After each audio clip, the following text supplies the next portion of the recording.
મારી માં મેલડી આ તારા દીકરામાં હવે સહન શક્તિ પૂરી થઈ ગઈ છે માં. જેને જેને પોતાના સમજ્યા હતા ને એને જ પારકા થઈને અમારી પીઠ પાછળ જે ઘા કર્યા છે ને એ ઘાના જવાબ દેવાનો સમય હવે આવી ગયો છે. હવે તને બસ ખાલી મારી એટલી પ્રાર્થના કરું છું, એટલી અરજ કરું છું કે જો હું સાચો હોય ને તો મારો સાથ દેજે, બાકી હું ખોટો હોય ને તો 3.5 દી મને આ ધરતીની માથે ન જીવવા દે.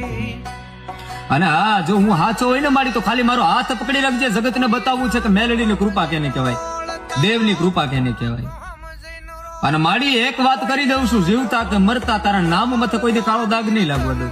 જગત લાખ વાતો કરે, જગત લાખ વાતો બોલે કે આમ છે તેમ છે ફલાણું દીકડું, પણ માં જયારે ખરાખરીનો ખેલ આવશે, એક બાજુ મારી આ હૃદયની માથે કટારી હશે અને એક બાજુ તારી મૂર્તિની માથે કટારી હશે ને ત્યારે એક જ વાત નીકળશે કે આ હૃદયની મેલ પર કટારી ઉતરી દે, મારી મેલડીને મૂર્તિને આંગળી ન સીધું. એટલો તારા માથે ભરો હશે, પણ માં જોજો આ ભરોહો તૂટે નહીં, આ વિશ્વાસ તૂટે નહીં મારી.